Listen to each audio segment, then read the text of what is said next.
Guys, I'm Mike Emler, CrazySharp. Welcome back to the channel, and we are talking about today the Demco AD20.5, but this one's in titanium in 3V, and I think this one changed my mind, but hang on just a second. We're going to take a good look at it.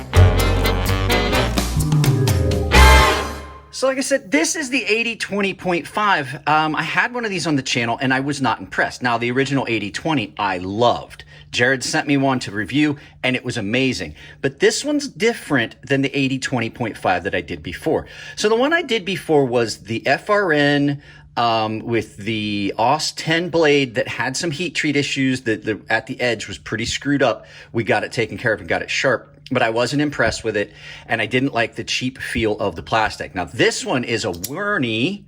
What are you doing, Mike? This one is a Warney, a Warncliffe in 3V. I think this one gets so much closer to the feel and action and everything of the original AD20. So I'm going to put a spec sheet up over here so that you can look at it. And then we're going to get into this real quick. But first, I want to do some size comparison because I like the size of this one, even though I'm more of a fan of some better blade to handle ratio being a little bit more closer to 1:1. This is still really a good knife, and it definitely has changed my opinion of the AD20.5. So let's pull some stuff out for size comparison. First of all, the first one's going to be, because it's in my pocket and you haven't seen it in a while, my Grimsmo Knives Norseman. So you can see, much, much smaller in size. God, I love this knife, guys. I can't tell you the love affair I have with this knife. It's always in my pocket. Anytime you guys hear me talking, it's probably in my pocket or waistband. So there's your first size comparison. Your next one's gonna be the QSP Penguin, and I picked this because it's more of a similar knife. I mean, you have some of the same features, same style blade-ish, about the same size blade. You do get a little bit more in the QSP Penguin because, like I said, you have a little bit better blade-to-handle ratio on this than you do on this, but this knife is so good.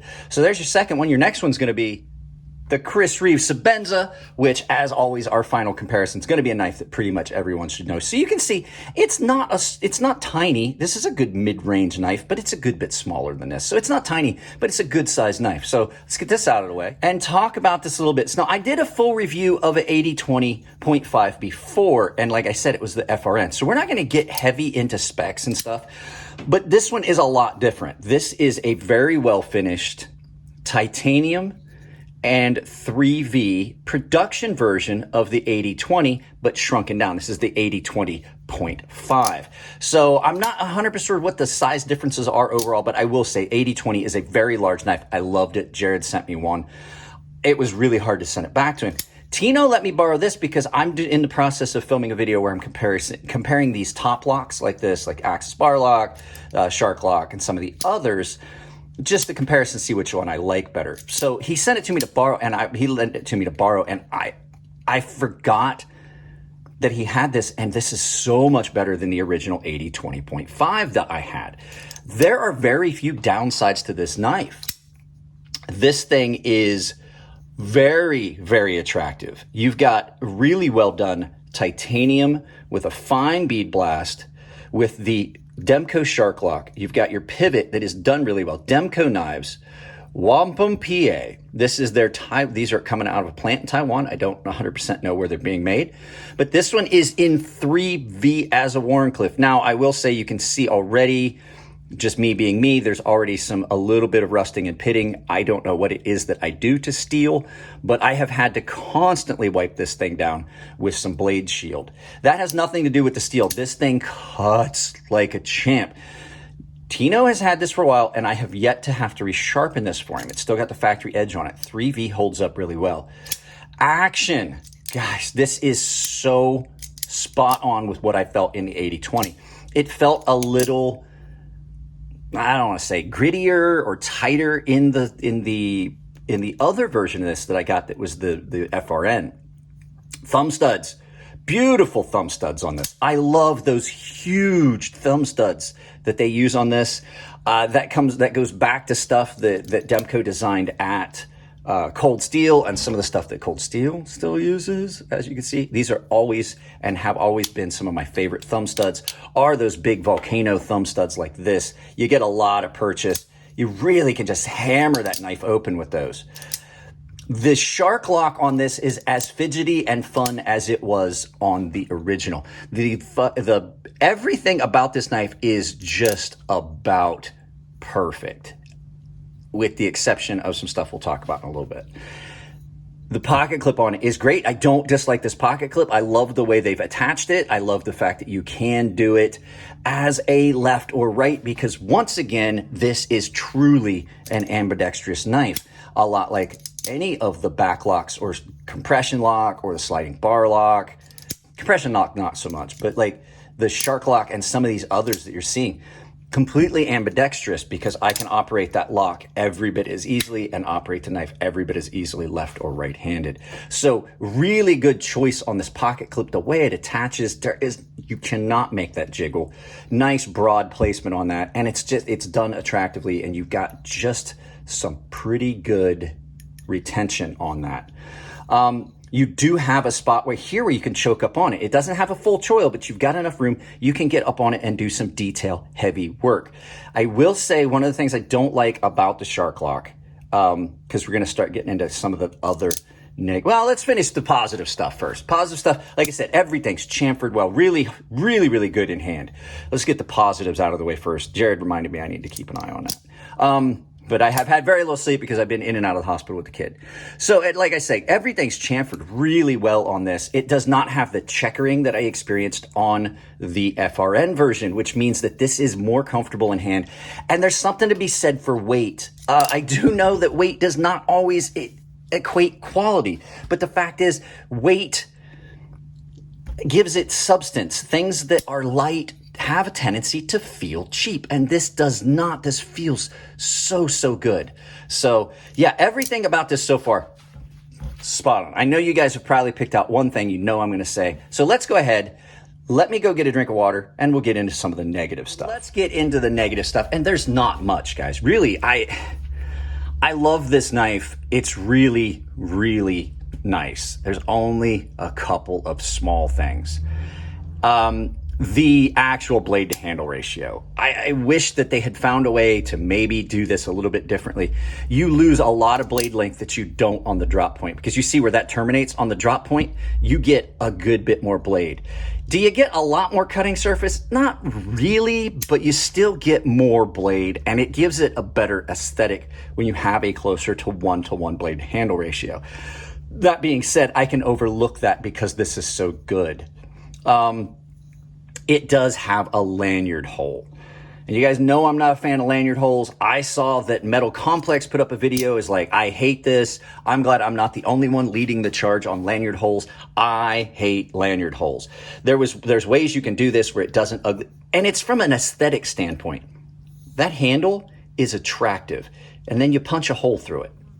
I don't like it. There's options that you can do to avoid that. One of them being, hang on a second, I'm going to grab it and show you.